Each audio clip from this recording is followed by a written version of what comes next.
divide cognition into three levels or mode of experience.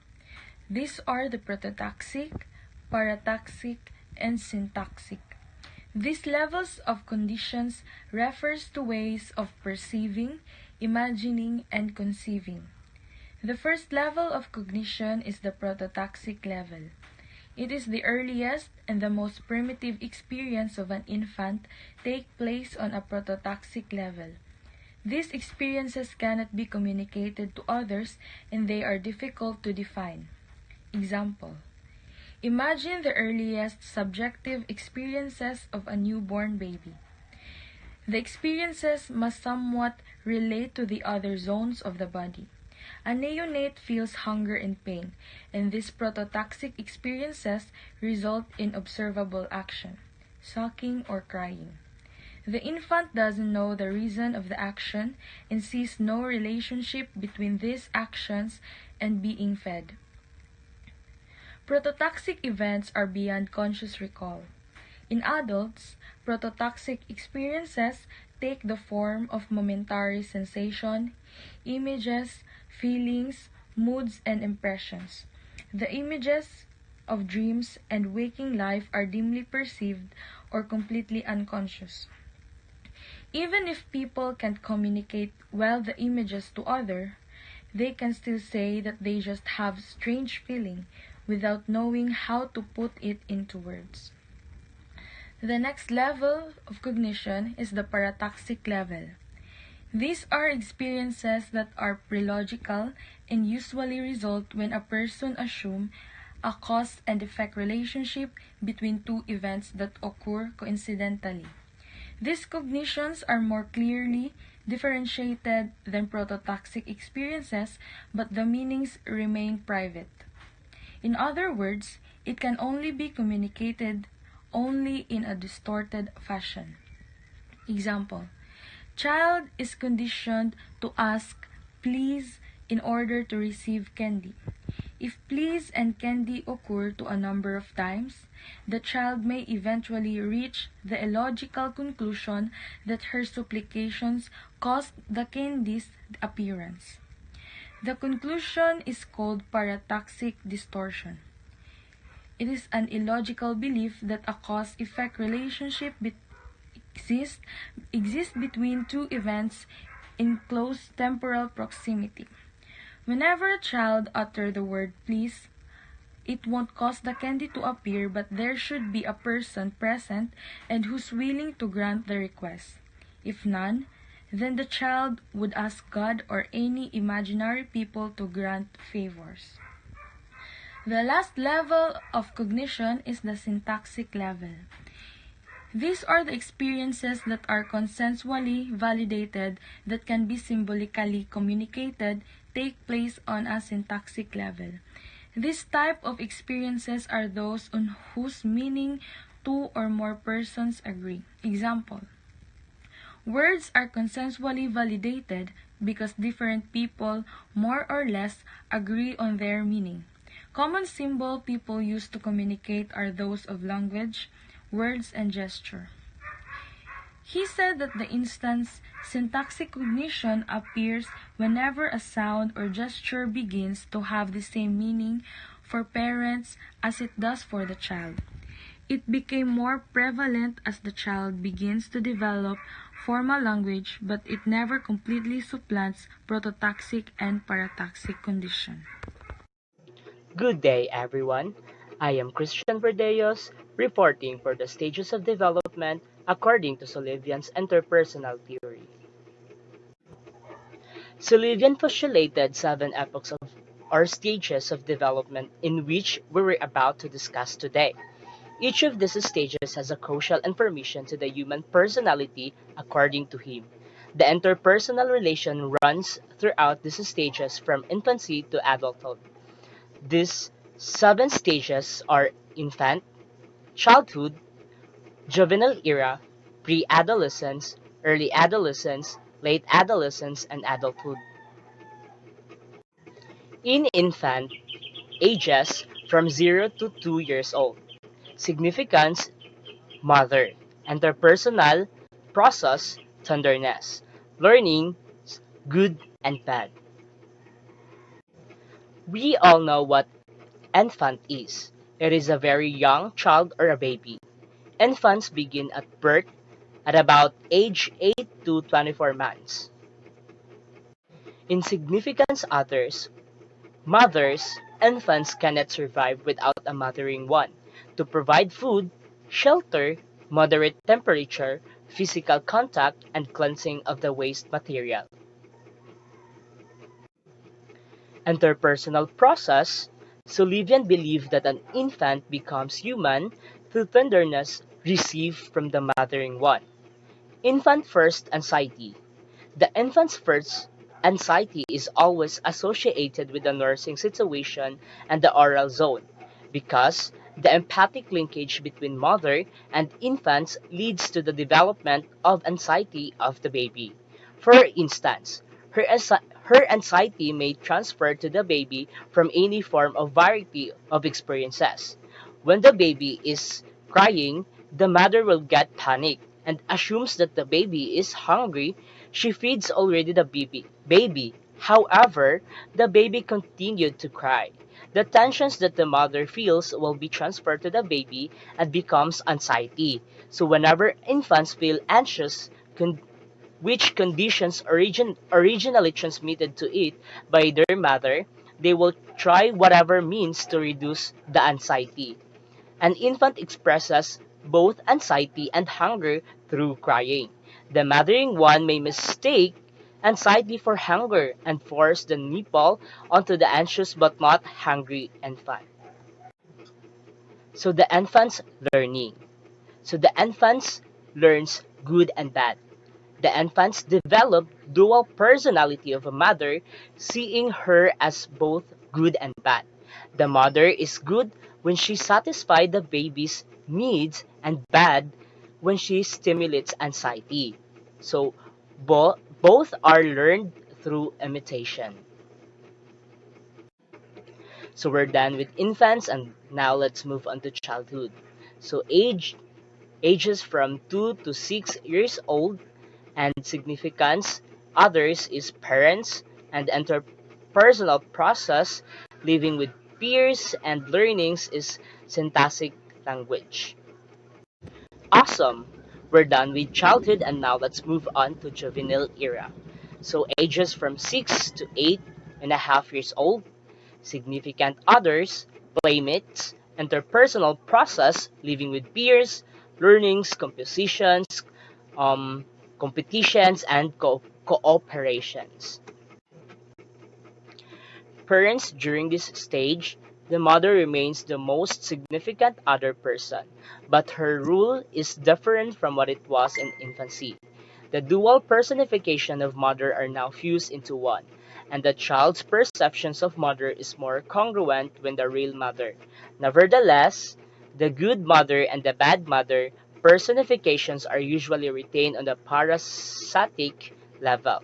In addition to combining the mother personifications, the child differentiates the various persons who previously formed the concept of mothering one, separating the mother and father and seeing each as having a distinct role.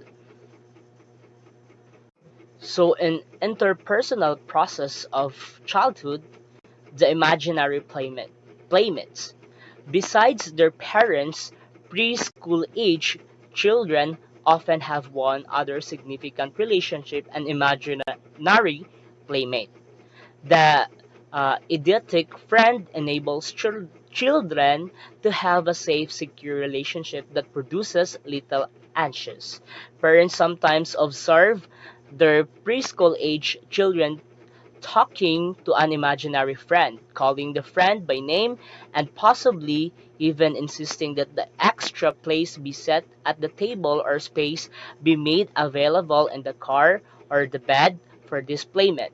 Also, many adults can recall their own childhood experiences with imaginary playmates. So Sullivan insisted that having an imaginary playmate is not a sign of instability or pathology, but a positive event that helps children becomes ready for intimacy with real friends during pre-adolescence stages. These playmates offer children an opportunity to interact with and other persons in a safe and who will not increase their level of anxiety. This comfortable, non-threatening relationship with an imaginary playmate permits children to be more independent of parents and to make friends in the later years. So in childhood learnings, syntactic language. Once they establish syntactic language, they can no longer consciously deal with the bad me and the good me. At the same time, now they label behaviors as good or bad imitators of their parents. However, these labels differ from the old personifications of infancy because they are symbolized on a syntactic level and originate from children's behavior rather than from decreases or increases in their anxiety. Awesome! We're done with childhood and now let's move on to juvenile era. So ages from 6 to 8.5 years old, significant others, playmates, interpersonal process, living with peers, learnings, compositions, um, competitions, and cooperations. Age in the United States, the juvenile stage is roughly parallel to the first 3 years of school, beginning around 5 or 6, ending at about age 8.5. So it is interesting that Sullivan was so specific with the age at which this period ends and the predo, pre-adolescence stages begins. So remember that Sullivan was 8.5 when he began an intimate relationship with a 13-year-old boy from a nearby farm. Juvenile era, significance others, playmates. Boys and girls play with one another, with little regard for the gender of the other person. Although permanent dynamics, two persons' relationships are still in the future, children of this age are beginning to make discriminations among themselves and to distinguish among adults. They see one teacher as a kinder than another, one parent as more indulgent. Juvenile era in interpersonal process living with peers. So during the juvenile era, children associates with other children who are of equal standing. So one-to-one relationships are rare, but if they exist, they are more likely to be based on convenience than on genuine intimacy. Boys and girls play with one another with little regard for the gender of other person. Although permanent dynamic or two-person relationships are still in the future. Now, children of this age are beginning to make discriminations among themselves and to distinguish among adults. They see one teacher as kinder than another's.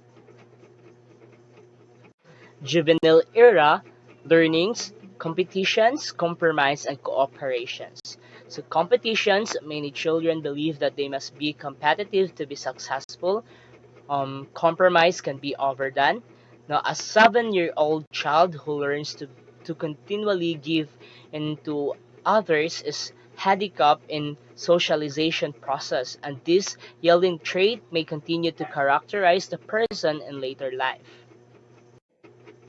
Cooperation includes all those processes necessary to get along with others. The juvenile age child must learn to cooperate with others in a real world or interpersonal relationships. Cooperation is a critical steps in becoming socialized and is the most important task confronting children during this stage of development.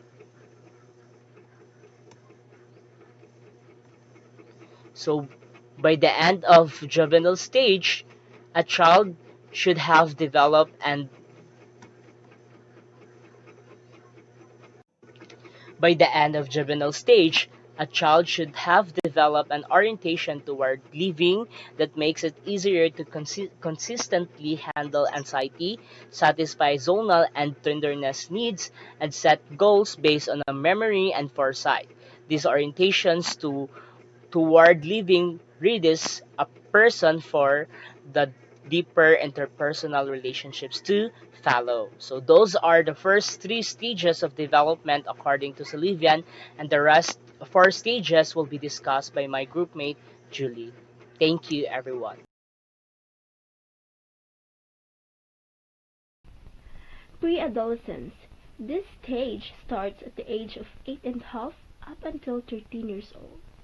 In this stage, intimacy with one particular person with the same gender and approximately with the same age or social status arises. It is also the first stage wherein pre-adolescents experience a genuine interest towards another person. It is also manifested in this chapter that love and intimacy turns to be the essence of pre-adolescent friendship. Thus, the capacity to love is their outstanding characteristic. The most vital relationships in this age are usually boy-to-boy or girl-to-girl chumships. If it's a chum or chumships, it's a friend, a close friend, or an intimate companion. This stage also described and believed by Sullivan as the most untroubled and carefree time to life because of their abilities to freely express their thoughts, feelings, and emotions to their partner without the fear of shame or embarrassment. Sullivan also called this stage as a quiet miracle of pre-adolescence because it can conquer the mistakes that were done in the previous stages of development. However, when mistakes are made in this stage, it will be difficult to recover from it. In early adolescence, in this stage, it is the beginning of one's lustful relationship because at the age of 13 to 15, people who usually attend middle schools that undergoes puberty begins to have a need of sexual love with one person. Intimacy continued from the earlier stages to early adolescence, and now added with lust and security, which is the need to be free from anxiety. Lust and security operations clashes because of genital activities that can result to anxiety, guilt, and embarrassment. Intimacy also hinders security due to seeking of intimate friendship. Young adolescents can feel self-doubt, uncertainty from others which will turn into loss of self-esteem and an increase of anxiety. While intimacy and lust collide because intimacy is now neglected in order to vent out the stronger sexual tensions. Young adolescents may experience lust because it is accompanied with a puberty that no one can control. In late adolescent stage, living in the adult world are also learned in this stage. This is also the stage when young people experience both intimacy and lust towards the same person, and establish a lasting love relationship in adulthood. It is also the period wherein self-discovery occurs. From the self-exploration of early adolescence, it now turns into a stable pattern of sexual activity in which the partner is no longer seen as a lustful object, but as a person who will be loved non-selfishly. Interpersonal relations are fully determined. If the earlier stages failed, it can result in no intimate relations, inconsistent patterns of sexual activity, a great need to maintain security operations may result. Adulthood. It is a final stage after the late adolescence, where maturity is reached. It is when people can build a loving relationship with at least one significant person.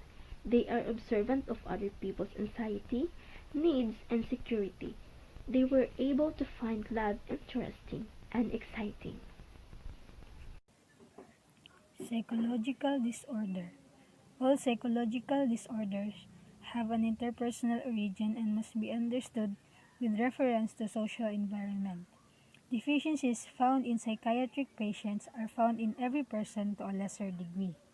Psychological difficulties are not unique but came from some interpersonal difficulties we all face. So for Sullivan, he insisted that everyone is much more simply human than unique, that no matter what ails the patient, he's mostly a person like the psychiatrist. Sullivan believed that every person will undergo interpersonal difficulties within the different stages sa atong development. And there are some na successful sila sa pag-address adto ng mga difficulties and were able to develop a healthy interpersonal relationship with others. While naapoy uban na unsuccessful, and that often leads to psychological disorders. Most of Sullivan's early therapeutic work were focused with schizophrenic patients, and mostly sa iyang mga lectures and writings are about how to deal with schizophrenia. And for Sullivan, schizophrenia has two broad classes, and these are organic and situational. Organic schizophrenia are those symptoms that originate from organic causes and are therefore beyond the study of interpersonal psychiatry. Beyond na siya sa interpersonal psychiatry since kay ang makakos sa organic schizophrenia kay mga brain injuries or mga diseases na maka-apekto sa brain tissues as well as by chemical or hormonal abnormalities. While ang situational schizophrenia includes all schizophrenic disorders grounded in situational factors. These disorders were the only ones of concern to Sullivan since maulang sab ang ma-manage na ma-change to interpersonal psychiatry. Dissociated reactions which often leads to schizophrenia are characterized by loneliness, low self-esteem, the uncanny emotions, unsatisfactory relations with others, and ever-increasing anxiety. People with dissociated personality, in common with all people, attempt to minimize anxiety by building an elaborate self-system that blocks out those experiences that threaten their security. Whereas ang mga normal na individuals will feel relatively secure in their interpersonal relations and do not need to constantly rely on dissociations as a mean of protecting their self-esteem. And ang mga mentally disordered individuals will dissociate many of their experiences from their self-system. And if this strategy becomes persistent, these people will begin to increasingly operate in their own private worlds with increasing parataxic distortions and decreasing consensually validated experiences. Ito na mga persons, maka-experience na sila og grabe na delusion o hallucination. Psychotherapy. Therapist is a participant observer who establishes an interpersonal relationship with the patient and provides opportunity for syntaxic communication. Sullivanian therapists attempt to help patients develop foresight, discover difficulties in interpersonal relations, and restore their ability to participate in consensually validated experiences. Because Sullivan believed that psychic disorders grow out of interpersonal difficulties, gibase ni Sullivan iyang mga therapeutic procedures on an effort to improve a patient's relationship with others. And para ma-facilitate ni nga process, the therapist serves as the participant observer, becoming a part of interpersonal face-to-face relationship with the patient and providing the patient an opportunity to establish syntaxic communication with another being. Para ma-accomplish to ng mga goals, nag-concentrate si Sullivan on answering these three continuing questions. Precisely, what is the patient saying to me? How can I best put into words what I wish to say to the patient? What is the general pattern of communication between us?